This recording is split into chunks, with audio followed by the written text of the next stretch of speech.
Sur la question justement de l'isolement, est-ce que effectivement dans vos accompagnements, ce risque d'isolement est d'autant plus grand dans le cas des familles que vous suivez, et comment est-ce qu'on peut essayer dans le cadre du travail d'accompagnement, essayer de combler ce risque-là? Alors en tout cas, moi sur le territoire parisien, je me suis quand même rendu compte que finalement les ménages accompagnés, qu'elles soient bien familles monoparentales, ont beaucoup de ressources. On pourrait penser que non, mais quand du coup on commence à les accompagner et à évoquer divers sujets qui ne sont pas forcément, qui ne concernent pas que le logement, on se rend compte que finalement il y a quand même un réseau familial, de tantes, de cousins éloignés sur le territoire, professionnels aussi, des collègues avec qui on a pu nouer au fur et à mesure des relations humaines. Donc finalement, on se rend compte que l'isolement, il n'est pas... Je pense même que les personnes, du coup, qu'on met dans une catégorie de personnes isolées sont véritablement plus isolées que les familles monoparentales, où il y a un cercle derrière qui s'opère. Tout à l'heure, on parlait des difficultés de mode de garde. Je sais que, par exemple, à Paris, le matin, le périscolaire n'existe pas.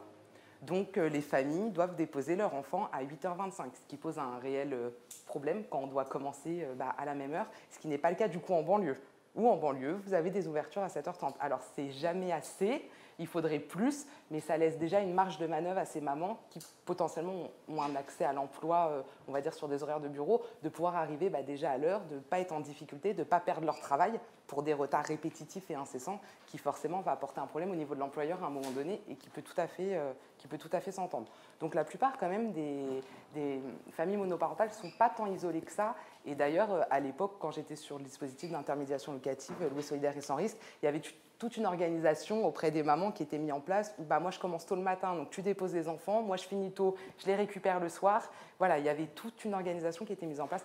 Parfois, on avait aussi des mamans qui devaient moyenner, payer des gens pour que leurs enfants puissent arriver à l'école à l'heure parce qu'elles n'y étaient pas. Ce qu'on constate aussi, c'est que dès qu'il y a des enfants, alors je ne dirais pas forcément très grands parce que tout dépend de qu'est-ce qui équivaut à grand, mais c'est pas rare de voir, en tout cas sur le territoire parisien, des enfants de 8-9 ans aller à l'école tout seuls et amener leur petit frère ou leur petite sœur à la maternelle alors qu'ils n'ont que 4-5 ans. C'est quelque chose qui est frappant. Au début, on se dit c'est quand même un petit peu particulier, puis finalement, avec les années, on se dit que c'est une manière de procéder et que c'est surtout que la plupart de ces mamans n'ont pas le choix. Nous, sur le territoire parisien, par rapport à ces modes de garde, en tout cas, on a une association qui s'appelle Enfants Présents, qui est très connue dans le 19e, qui justement accueille des enfants avec des mamans qui ont des difficultés avec l'emploi, des horaires décalés. Il faudrait vraiment à terme que ces structures d'accueil soient plus implantées sur le territoire parisien ou francilien en général, ou même en province, parce qu'elles apportent vraiment une plus-value à certaines mamans et les sauvent vraiment parfois de situations irrémédiables, quoi. Je voulais poser la question si en Corse, dans notre accompagnement, on était dans les mêmes ressources ou pas, où on fait face à l'isolement? On fait face à l'isolement à une autre échelle, c'est-à-dire que nous, les familles sont très présentes pour les personnes, les familles monoparentales. En général, quand elles arrivent sur notre service, avant, elles étaient hébergées chez des tiers, donc chez la famille. Donc, il y a quand même un entourage. Elles arrivent souvent parce que les logements sont en suroccupation, donc ça amène à des conflits, mais il y a quand même l'entourage qui est là pour soutenir. Après, par rapport au mode de garde, c'est vrai qu'en Corse, le taux de place en crèche est de 37%, alors qu'au niveau national, il est de 56%. Donc c'est vrai que le temps d'attente en crèche est très très long. Donc si on n'a pas un emploi, on n'a pas de place en crèche. Donc si on n'a pas de place en crèche, on ne peut pas continuer notre emploi. Donc c'est vrai que c'est compliqué. Et si on fait appel à des assistantes maternelles, il faut avoir des ressources quand même, parce que sinon, pas tout le monde peut avoir accès à ce genre de dispositif. Donc non, nous, surtout en Corse, elles sont souvent entourées par leur famille.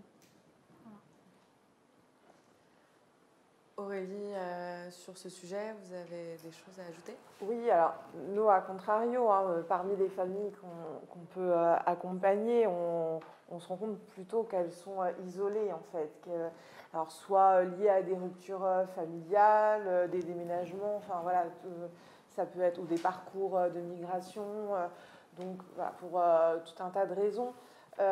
Et effectivement, ce qu'on va proposer, c'est qu'elles puissent se constituer un nouveau réseau, alors soit par l'intermédiaire des maisons des familles que j'ai pu développer tout à l'heure, mais il y a aussi tous les accueils qui sont animés par des bénévoles un peu partout en France, mais aussi une action qui s'appelle le parrainage de proximité qui permet en fait de mettre en relation des familles pour justement tisser un lien de confiance, s'entraider. Le parrain, la marraine peuvent bien sûr vivre des moments avec l'enfant, mais l'idée est vraiment de pouvoir mettre ces deux familles en relation et que eh bien, la famille ne se retrouve plus toute seule face à ces nombreuses questions ou défis dont on pouvait parler précédemment. L'intérêt, c'est vraiment de permettre de créer des liens durables de confiance pour... Enfin, voilà, depuis le début, hein, c'est ce qu'on aborde. Il y a nombreuses difficultés et qui sont à relever. Et si on arrive à pouvoir se poser, être en confiance avec d'autres, les ressorts vont pouvoir être plus facilement actionnés. Parce qu'effectivement, il y a la question du logement, il y a la question de la garde d'enfants, de l'accès à la santé. Voilà, la précarité, elle a plusieurs dimensions.